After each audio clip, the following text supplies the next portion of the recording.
Hey folks, Erick Stakelbeck here. Welcome to a special Thursday edition of the Watchman Newscast Livestream. It is great to be with you as always. 2 weeks in a row on Thursday. I know. Sorry to throw everyone's schedule off, but my schedule has been a bit off these past 2 weeks. Nothing bad, all good things, but just want to come to you live and not miss a beat with the great live streams we're doing each week. There we go. Got everything up here. Got the chat. I'm looking already. We've got people with us. We'll have thousands by the time we are done from around the world, so that's great. But we want to keep this momentum going with the live streams every week. That's why we are coming to you on Thursday instead of Wednesday. Oops, sorry about that. There we go. A little technical difficulty there, but here we go. Let's dig into it. We've got a lot to talk about today.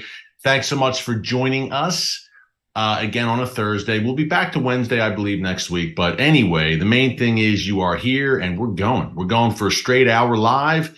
We will take your questions for our Q&A session. It's going to be good. We've got a lot to talk about as always. Never a dull moment, right? Especially in the world's most chaotic and strategic region, the Middle East. And basically what we do here, folks, is we break down how it impacts you, no matter where you live. And we're not only talking Middle East, we're talking the latest out of Russia, China. We could get into even North Korea, that whole gathering storm coalition, China, Russia, Iran, North Korea. We hit on all those topics. We hit on some of the madness going on here in the United States, where I'm sitting right now, and in the Western world, even Latin America as well.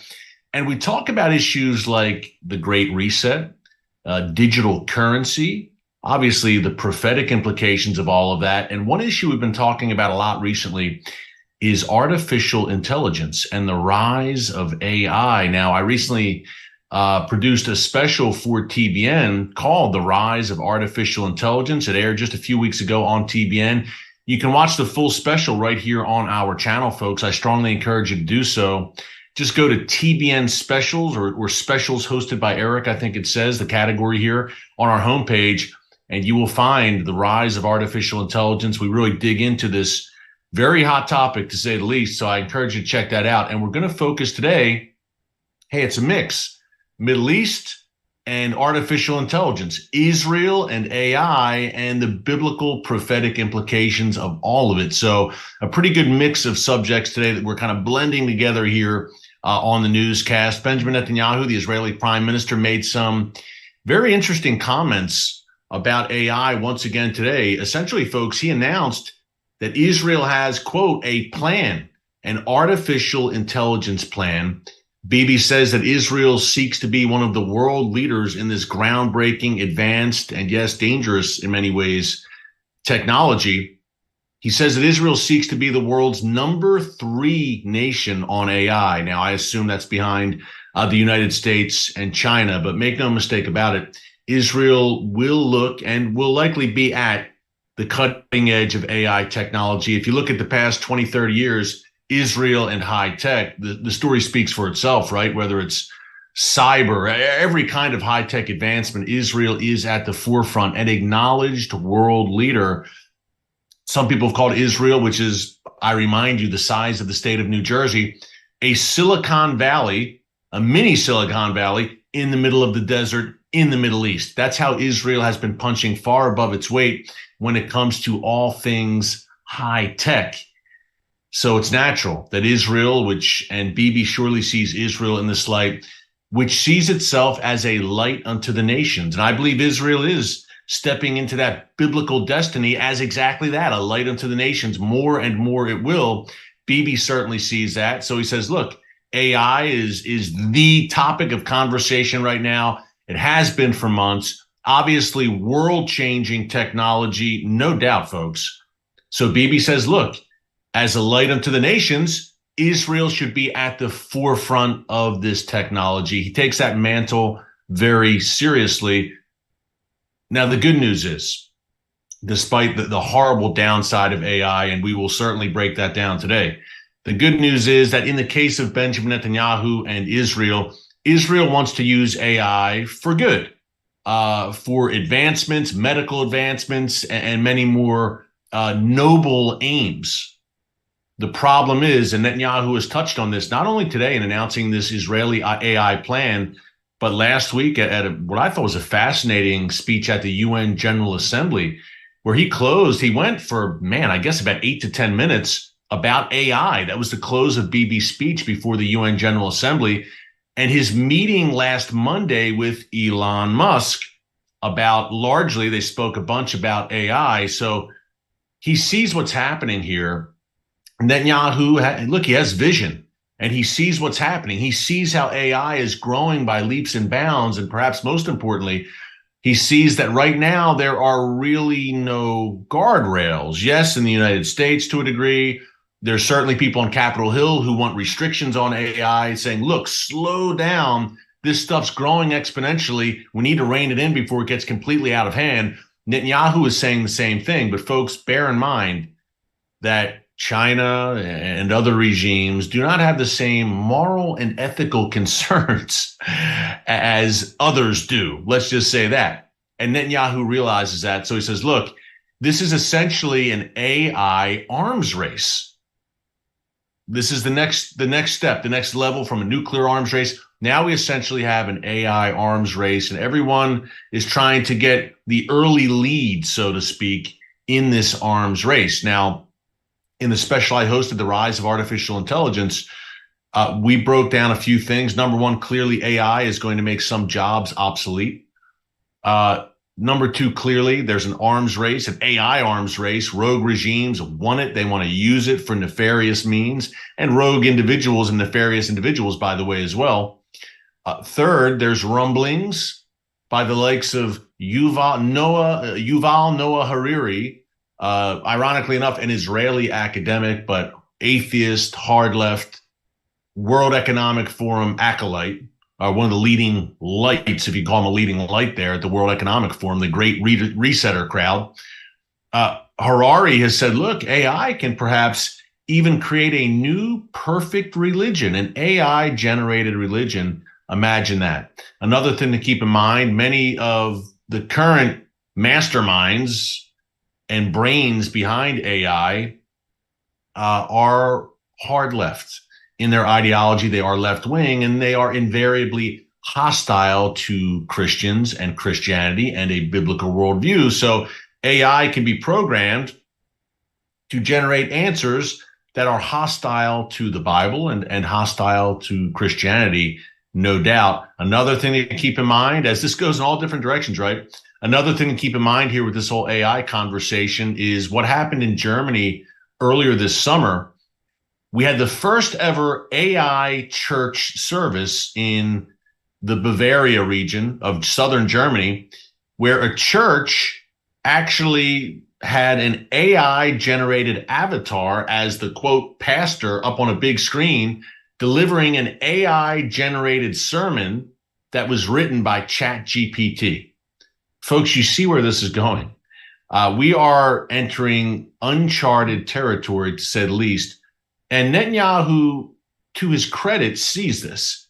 He's not resting on his laurels. He says, okay, this is something we're going to need to deal with. Now, to his credit, he sees that. He's not asleep at the wheel. And secondly, he wants to do something good with it. Let's use this. It could be a curse, or it could be a blessing. And I want to use it for good. And I applaud him for that. The problem is the train has left the station, and already we see AI being used for nefarious means, no doubt. I tossed the question out there, and I want to know what you think. Please comment. I want to ask you your thoughts, everyone watching, about the prophetic implications of all this. I'm thinking mark of the beast. I'm thinking in the book of Revelation, we're told that a day is coming where there will be an image essentially to the Antichrist, that the false prophet will force people to worship an image that even speaks. Will that be an AI-generated image? You can see all of this kind of lining up, folks, no doubt, as the prophetic chess pieces move on the board for sure. AI, look, not all bad.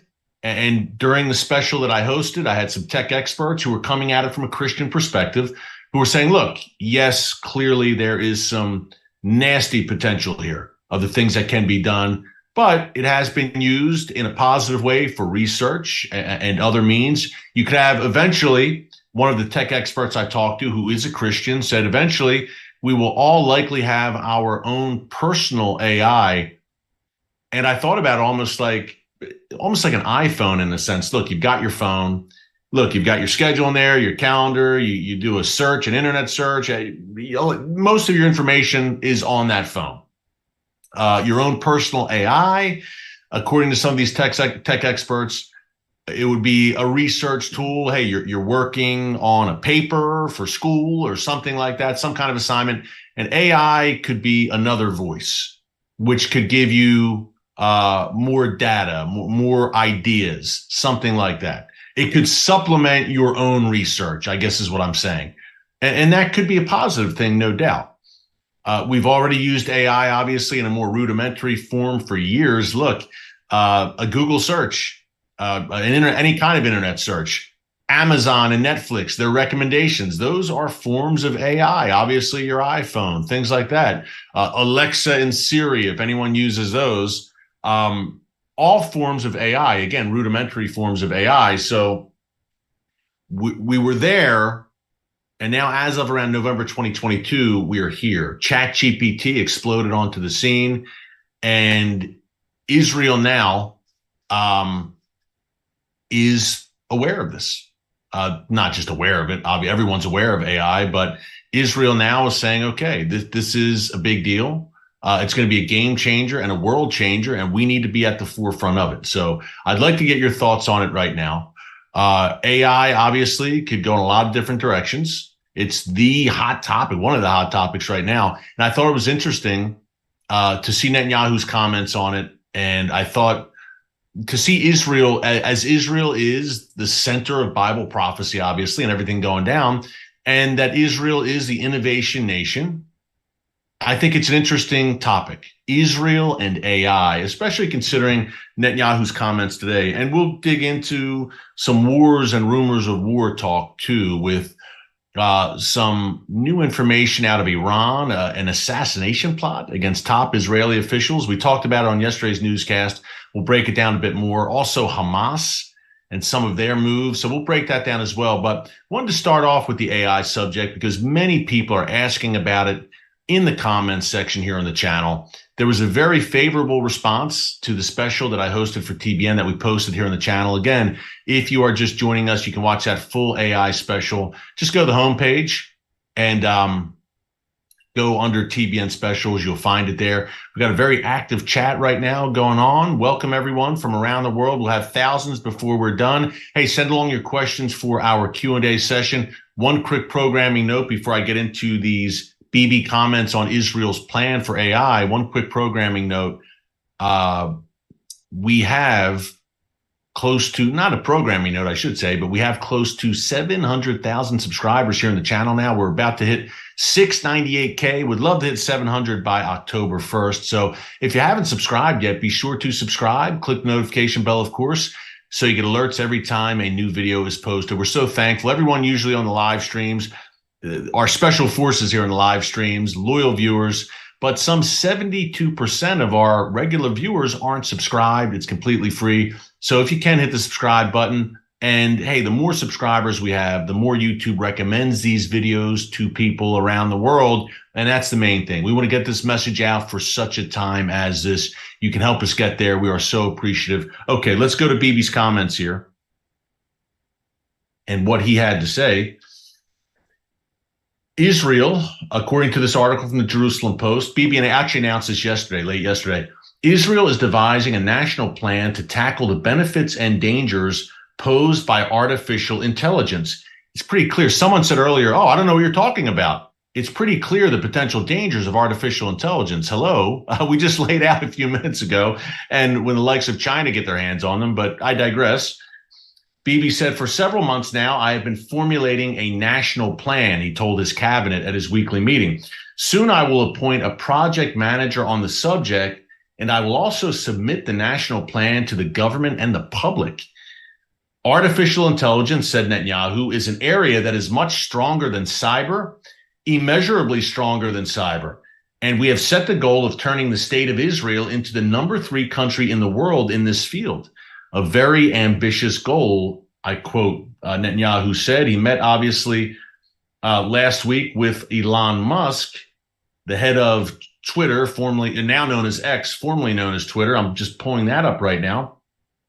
And he said that he fears that AI could cannibalize, quote, more jobs than it creates. This is like having nuclear technology, he said, in the Stone Age during this chat with Elon Musk. It was a roundtable discussion with a few AI bigwigs as well that BB had last week in California. And he said, quote, he worries that governments worldwide are lagging behind. This is what we touched on a minute ago when it comes to regulating AI. And he said he will announce a national policy for the technology in a few months in Israel. The pace of development is outpacing what solutions we need to put in place to maximize the benefits and limit the risks. I had an interesting conversation with Marsha Blackburn, the senator from Tennessee, last month for this AI special. And she said, look, she represents Nashville, the country music capital of the world and the United States. And she said music artists are very concerned, the music industry, that their jobs are going to disappear thanks to AI. Folks, already you have AI generated songs. AI can produce a song. You plug in what you want it to sound like, what instruments you want in there, and it can produce a song. So on the surface, people might say, well, this is over my head. And I said the same thing before I started researching this and produced a special on it. I said, look, this is kind of over my head. But it became, the more I learned, the more I said, wow, okay, now I see. Netanyahu clearly sees, and he sees where all this is going. At his UN General Assembly speech last week, that was fascinating. I'm pulling that up now. He said, look, this can be a blessing or a curse. No doubt. And it's basically, he was getting biblical. He was quoting the Bible, and he basically said, hey, this is up to us.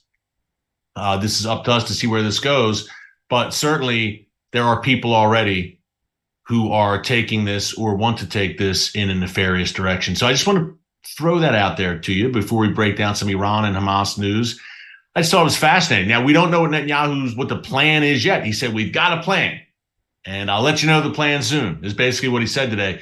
But interesting to me that Israel, which is, again, the prophetic centerpiece of the world and the leader of Israel, sees that AI is going to be such a major development in world history, folks. You think of the internet, you think of the iPhone, AI is right there, probably even more explosive potential. He sees it, and he sees the need to have a national response to it and to be a leader in it, to steer it in a direction for good and not for evil. So I think it's a fascinating topic, and I wanted to know what you thought about it. That's why I brought it up for the first several minutes here of our live stream. So let me know what you think. Israel and AI. What do you think of Harari, those comments, his comments that AI could create a new religion, an AI-generated religion? Is it going to make jobs obsolete? Is it going to have a prophetic role? Could the Antichrist use AI? Is the entire apparatus there for him to use that? I think it's a fascinating subject. It's a timely subject that we all need to know. We're not going to be AI experts or tech experts, but we need to have some understanding of what this technology is, where it's going. And of course, the one tech expert that I interviewed, I had to ask about the Terminator scenario. I said, look, a lot of people say, obviously, machines turning on their masters and robots and the like. I said, is that just an outlandish kind of scenario? He said, not exactly. If we don't harness this now, these are super intelligent machines, then things could get kind of dicey, to say the least. So I'd love to get your thoughts on it. I just wanted to throw that out there, and I think it's fascinating. So let me know what you think. In the meantime, if you missed yesterday's live stream, the mainstream media also missed it, by the way, the story we hit on. Folks, I thought it was extremely important, and that's why we covered it on the live stream yesterday. The Iranian regime essentially recruiting an assassination squad to target top Israeli political figures. Call me crazy. That's kind of a big deal.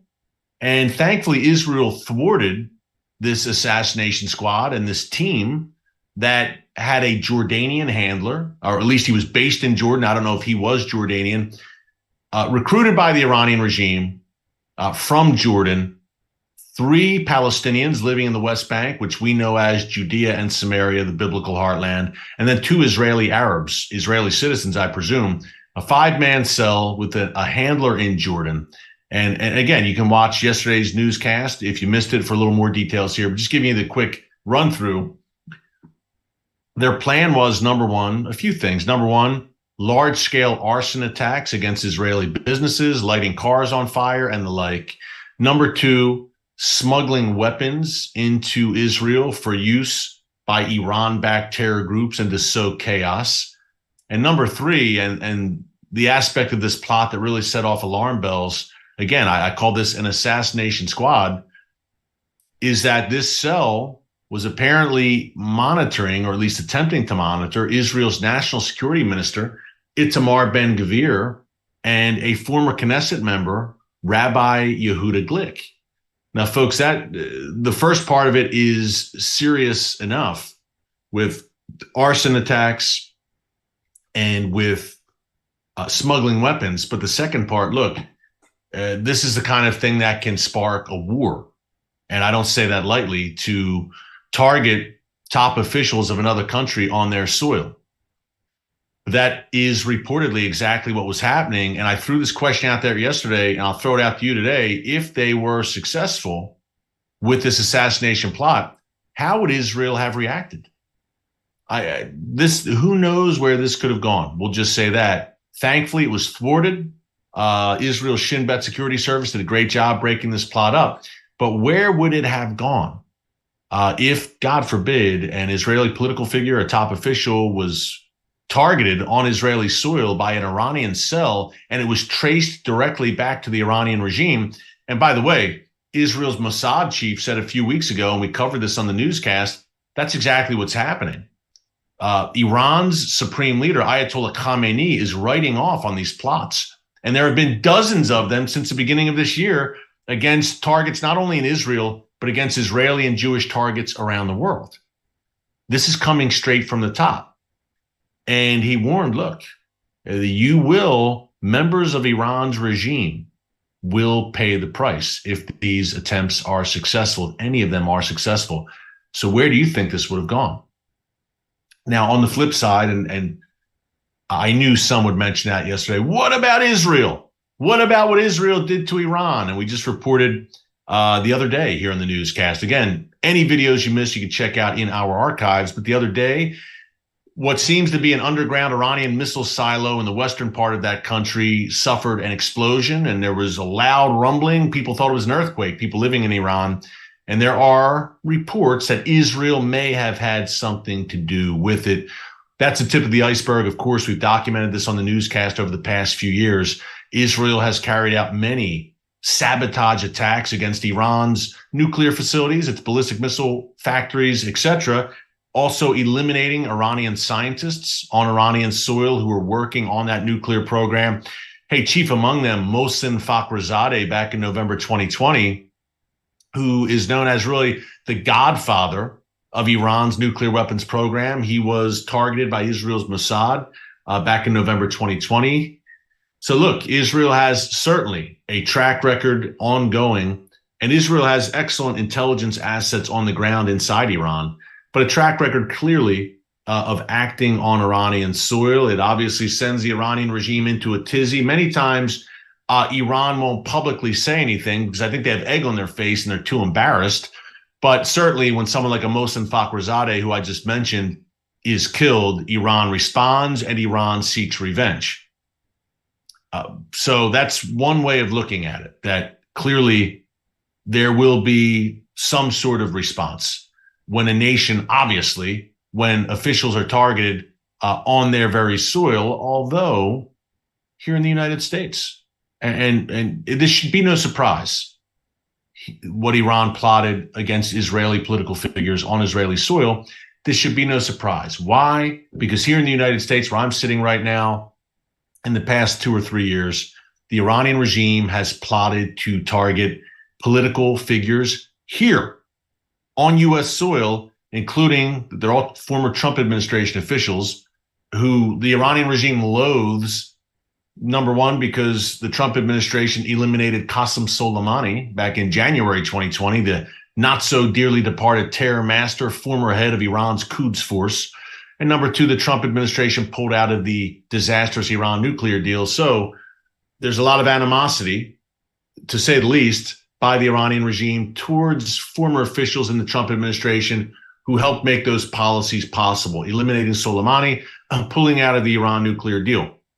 Mike Pompeo, the former Secretary of State, a former State Department official focused on Iran, Brian Hook, and also the former National Security Advisor, John Bolton, all have been targeted, or at least not directly. There wasn't an attempt on their lives, thank God, but clearly bullseyes placed on them by the Iranian regime.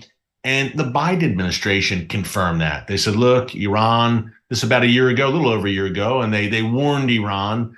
But here's the problem. There's no response from the United States, really, nothing with teeth. And that's the problem. As we cover all these developments, look, the United States sent over 2,000 Marines back to the region a few weeks ago. We've covered all this on the newscast. You know, if you watch us on a regular basis, it hasn't seemingly made the Iranian regime think twice and kind of back up and stop with the terror plots and stop advancing terror plots. It's actually quite the opposite. So it all depends on how you respond, and a forceful response that sends a major message is the way I think Israel would respond. And guess what? Thank God this plot was not successful. Israel still may respond in some form or fashion to deter the Iranian regime from any future adventures, or misadventures, I should say, of targeting Israeli officials. So there may still be some sort of response by Israel. Just the mere fact that Iran was planning assassinations on Israeli soil, Israel might say, no, non-starter, unacceptable. We're going to send them a message so they'll think twice next time.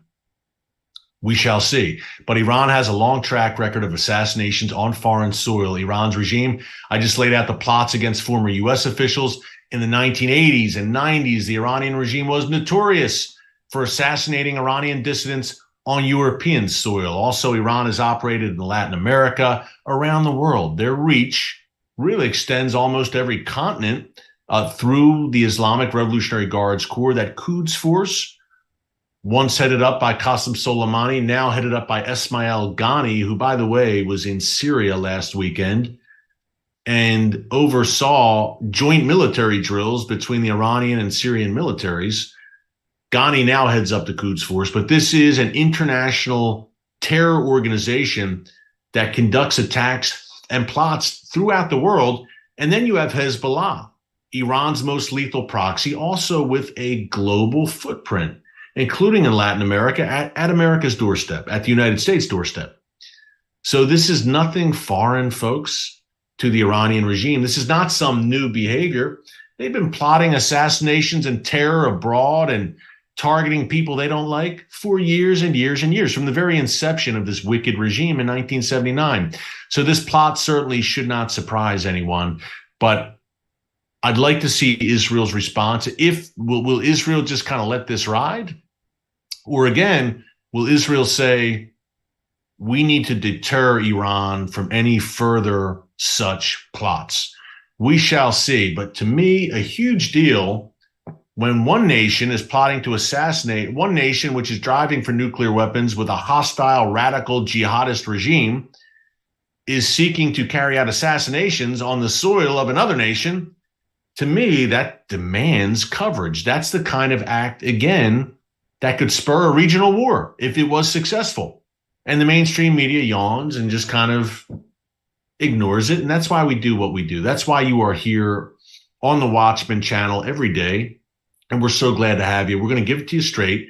For such a time as this, we will not mince words. We will not hold our peace. We take Isaiah 62:6 very seriously. That's why I say it at the end of every broadcast, in case you were wondering. Let's check in real quick and send your questions along. By the way, folks, don't forget, we're doing Q&A at the end of this live stream, last 15 minutes or so. We're almost there, a few more minutes. I want to talk a little Hamas, Gaza, but let's just check in real quick with comments.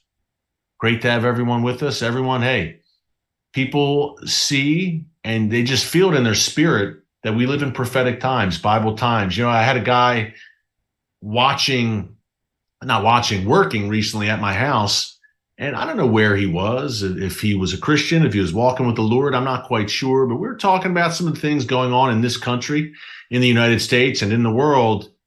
And he said, man, all the signs are lining up, man. We're in the days. I said, wow. I mean, people who aren't necessarily serious Bible believing folks, who aren't necessarily walking with the Lord and walking with Jesus, even they see it. Now, many have different conceptions of it. You may even hear an atheist say, this is the end of humanity as we know it.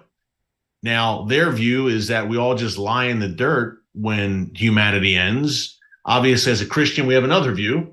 But nonetheless, they all have an uneasy feeling. Most people right now have a pretty uneasy feeling about where we are at. Hey, great question. Sherry from Texas. Why can't AI be harnessed to evangelize and teach others about Christ? Let's use it for good. Sherry, I threw that out here on the live stream a few weeks ago. I'm throwing it out to you again. I'm so glad you reminded me. I wanted to hit on that, Sherry. So thank you, Sherry from Texas. Hey, folks, listen, we were talking about AI earlier, right? Artificial intelligence. And we talked about the downside. And we talked about some of the good things it could be used for, no doubt. But is there a way? Look, we've been able to use the internet as believers, as followers of Jesus. We've been able to use the internet. We've been able to use the iPhone, social media. Clearly all have downsides, no doubt, obviously. And AI does as well. Clearly, we've been able to use social media, the web, the phone, to advance the gospel in many ways, to advance the kingdom. Is there a way to use artificial intelligence? And I don't have the answer. But we have a very smart audience here and some very smart viewers and subscribers here in the Watchman. I don't have the answer. I hope right now there's a group of Christian tech experts. They should have a symposium or a conference and get brilliant minds getting together, Christians who are tech experts who can find a way forward for the body of Christ to utilize this groundbreaking technology for good, for the kingdom, for the gospel. Are there ways? So Sherry from Texas, thank you for asking that. I'm asking the same thing. I posed that question in my special, The Rise of Artificial Intelligence. Folks, what do you think? Again, we've got a highly educated audience, our watchmen and women on the wall. I love doing these live streams with you because I get to interact with you a bit more and see the chat and get your questions. What do you think? Is it just all bad? Is there no way at all we can use AI? I just saw something interesting earlier this week. You may have seen it. Two things. I'll throw this out here. Then I'm going to talk a little bit of Hamas, and we're getting your questions in a few short minutes. Send them along. Send some good ones along. I know they'll be good. But did anyone see how there was an AI-generated image of the Shroud of Turin? Basically, AI was used to bring, I don't want to say bring the Shroud of Turin to life, but to kind of put flesh on the Shroud of Turin, so to speak. And they're saying, look, this is how, if the Shroud of Turin is legit, if it's the real deal, AI says, based on the Shroud of Turin, this is how Jesus would have looked. Fascinating. Also, I watched a report, my good friends at CBN News this week, my dear friend Chris Mitchell, the Jerusalem bureau chief for CBN News, filed a very interesting report about folks who are taking AI and using it to recreate people like Moses and Joseph and Peter and Paul, biblical heroes, not in a nefarious way, but just to kind of, hey, maybe this is what they look like. So things like that, very interesting. Could that be used to advance the gospel? No doubt. Some kind of a museum, a theme park. I don't know. I don't know about theme park, but museum, I don't know. There's got to be ways. Again, I don't have all the answers.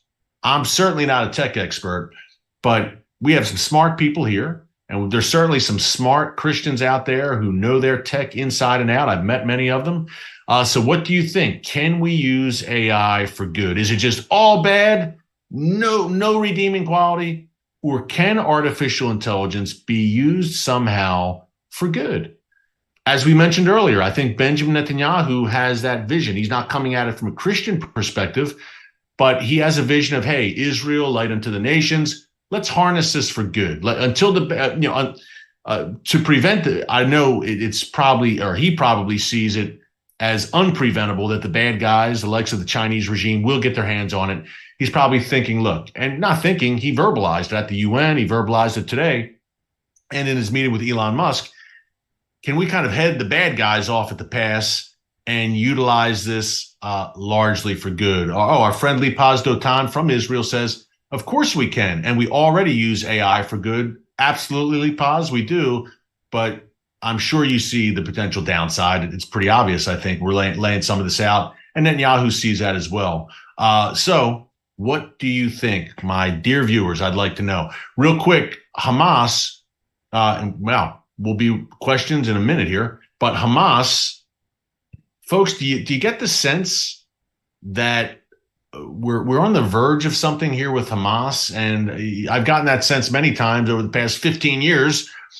But once again, you kind of see the signs when Hamas, you kind of see the stirring when Hamas may be ready to stir up some major trouble once again.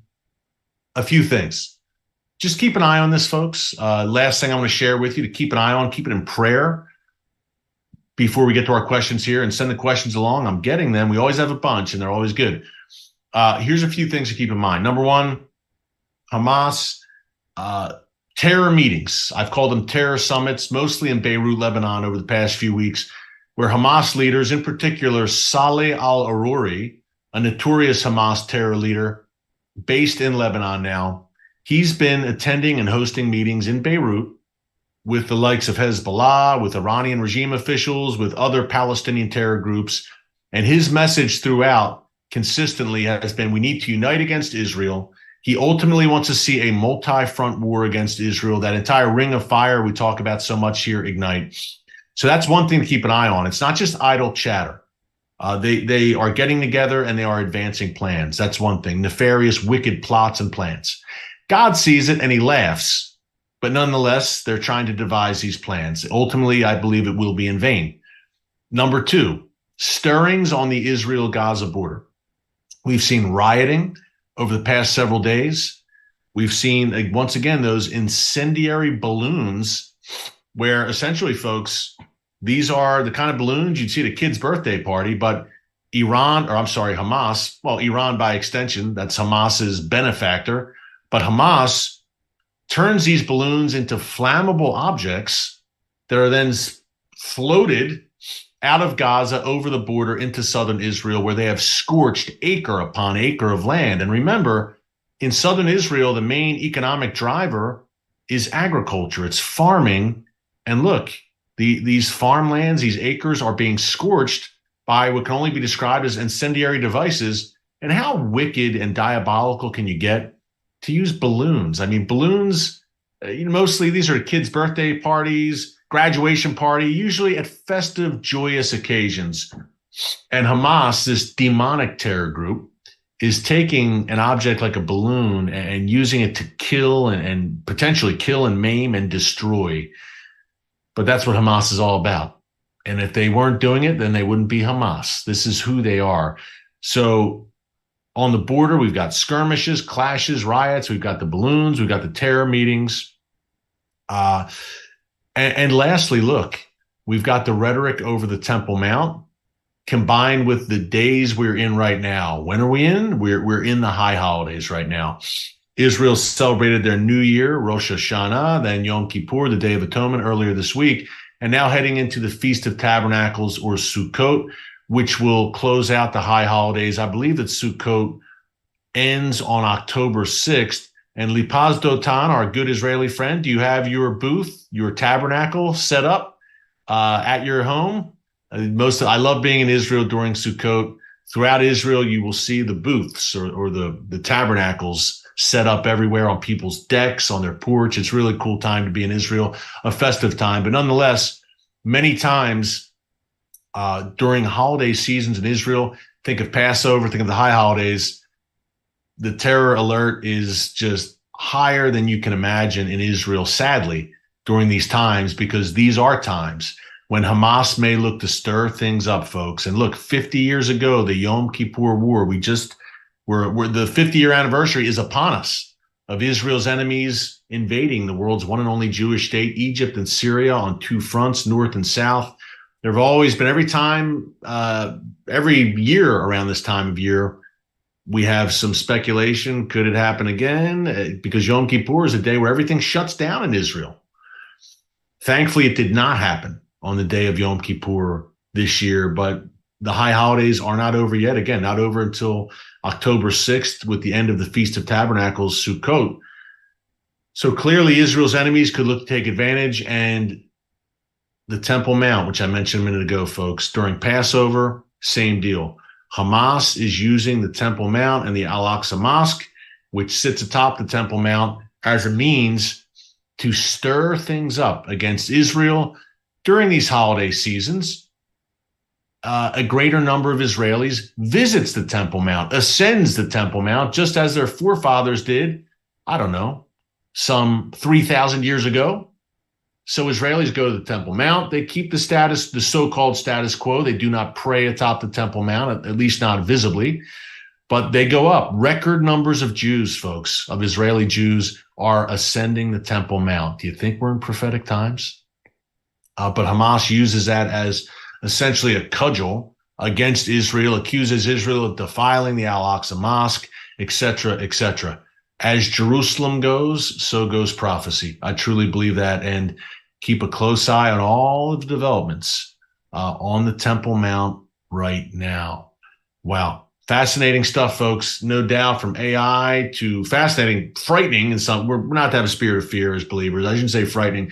Fascinating, unsettling, much of what we discussed today. But the good news is God Almighty still, yes, still sits on the throne. He is in control. Follow his lead, follow him, live for him. You'll be just fine. Let's get into questions right now. What do we have? Always some good ones here. Let's see. Oh, we've got a bunch today. Wow. Okay. This is great, guys and gals. Okay. Wow. Dunbarron Kojin. Will we have an AI Jesus? Well, Dunbarron, good question. I mentioned earlier the Shroud of Turin, that whole AI experiment there.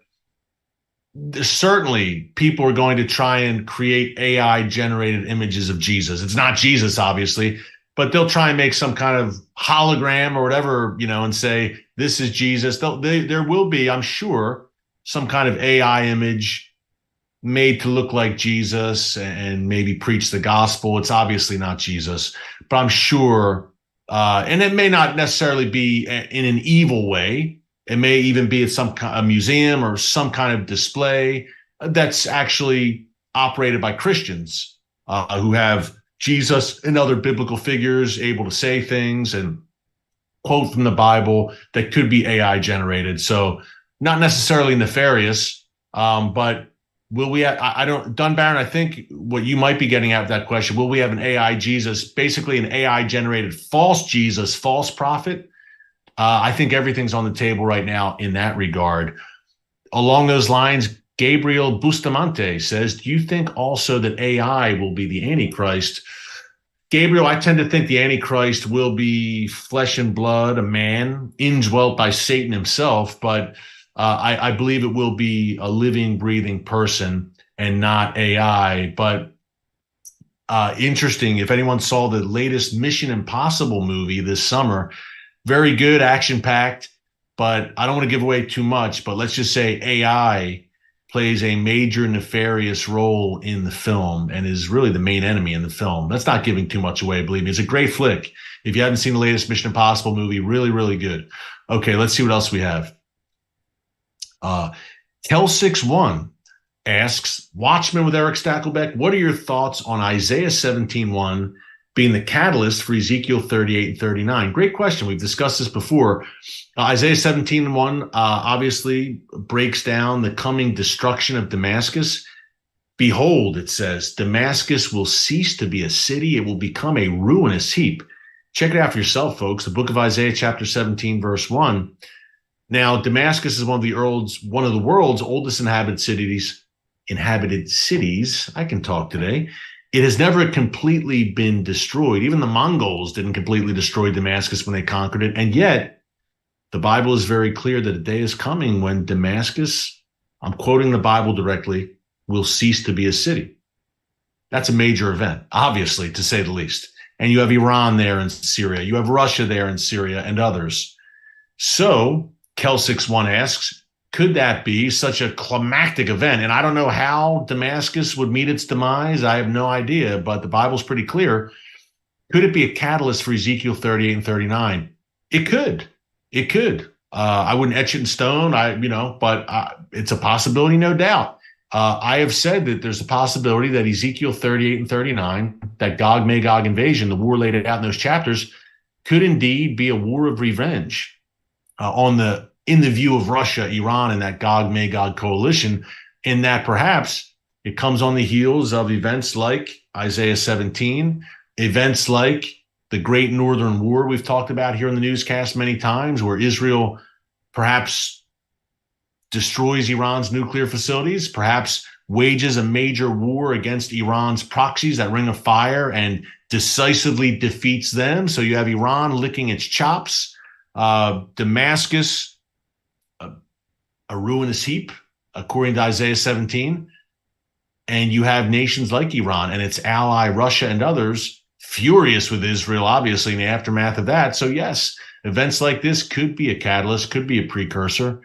And we may know sooner than later the way things are lining up in Syria and in terms of that Ezekiel coalition. We shall see. We shall see.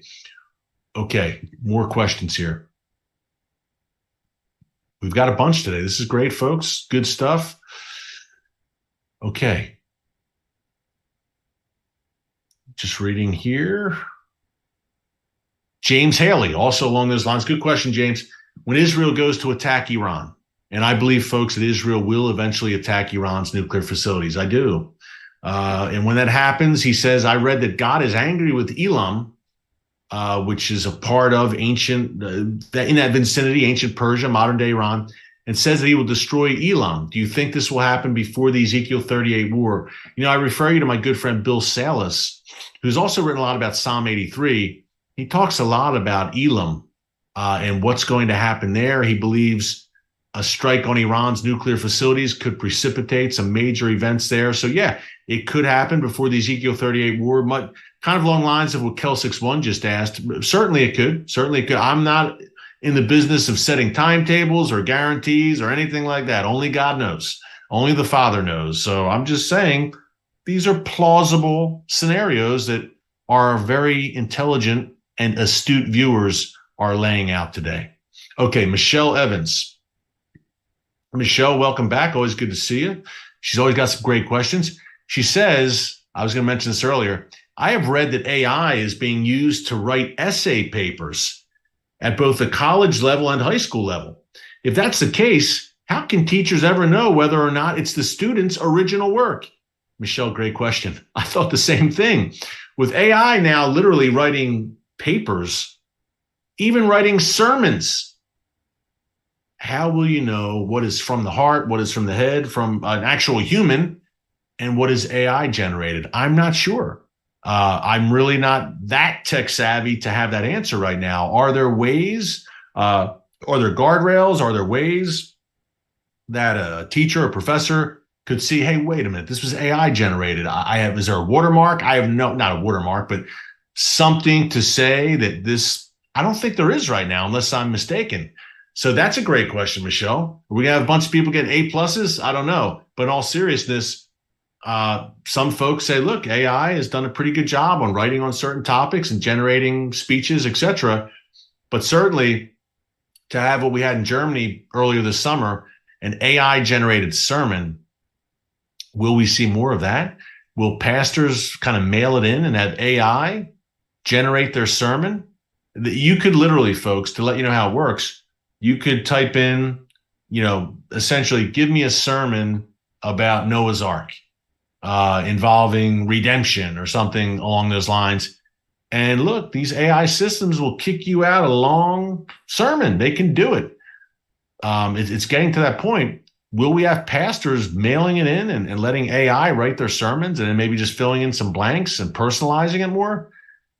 Folks, I said earlier, and that's why I'm talking about it today, uncharted territory. Okay. Dave Gaba, or Gaba. Good question here, Dave.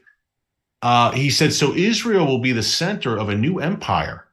I don't know about empire. Connecting Africa, the Middle East, Asia, and the EU by a land corridor. Could Israel be a leader in AI and also cybersecurity? As we've discussed, yes, that part for sure. But Israel, the center of a new empire, and what interesting, Dave, what he's referring to, and Benjamin Netanyahu, folks, talked about this in his UN General Assembly speech last week. It is a corridor, Dave, basically stretching from India across the Middle East, across Saudi Arabia, across Israel, and into Europe. And it's basically going to be an economic zone, an economic corridor where all these nations cooperate and work together economically.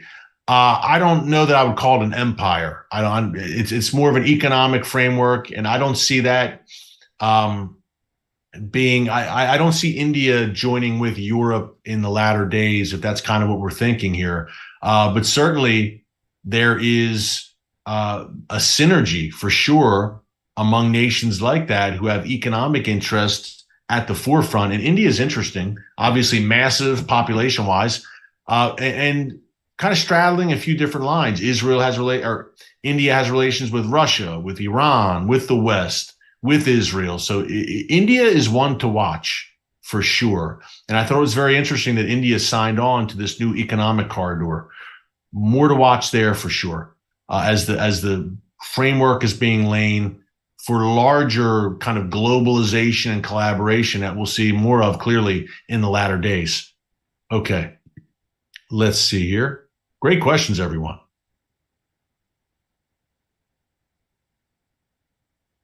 Michelle Evans, another good one that I want to bring up. Assassination squad. How many nations will come up with that towards anyone in these last days?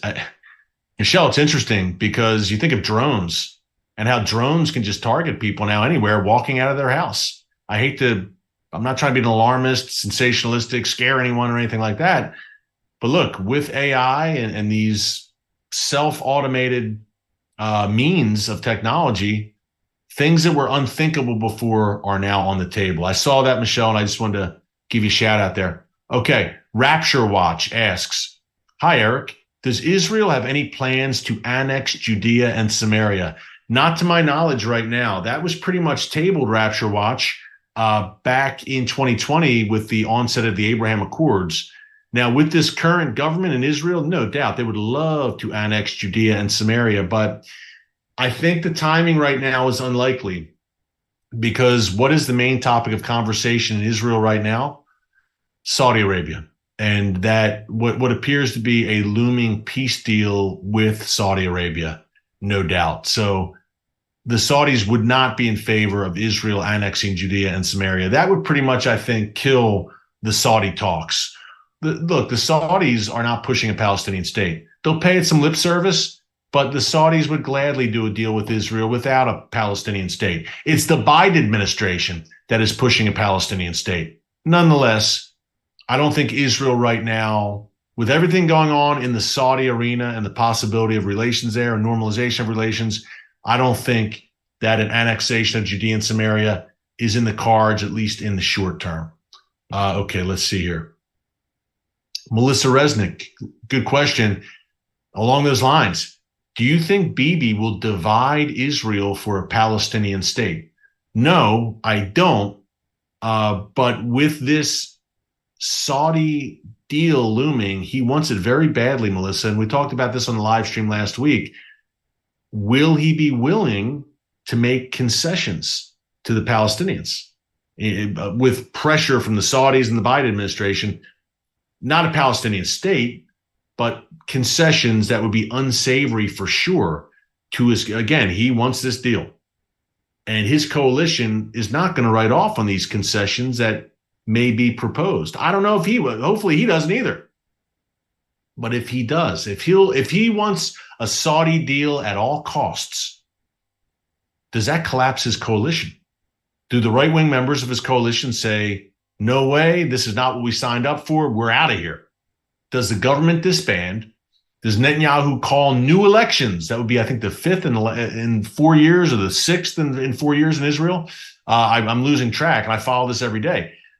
But does Netanyahu call new elections and form a so-called unity government with the likes of Yair Lapid and Benny Gantz. You might say, are you nuts? He's at loggerheads with those guys. They'll never form a government together. Folks, in today's Middle East, expect the unexpected. Stranger things have happened. I'm not saying it's going to happen, but I'm not saying it is impossible and outside the realm of possibility that that kind of government eventually could be formed. We shall see. Folks, my friend Jonathan Kahn says, people say they want to live in Bible times. Congratulations, you're in them right now. You are living in prophetic times. So continue to pray. Keep all of this in prayer. Prayer works, no doubt, and we need it now more than ever. Stay close to the Lord. Stay in his word. You'll be just fine, and you will see things that others do not see in these Bible times. Hey, thanks so much for joining us here today on the Watchman Newscast live stream. Until next time, God bless you. And remember, never hold your peace. Hey everyone, thanks for checking out the Watchman Newscast. Make sure you hit the subscribe button so you never miss an upload, and tap the bell icon so you're notified every time a new video is posted. And don't forget to share your thoughts, insights, and comments below. Thanks for watching. We'll see you back here tomorrow.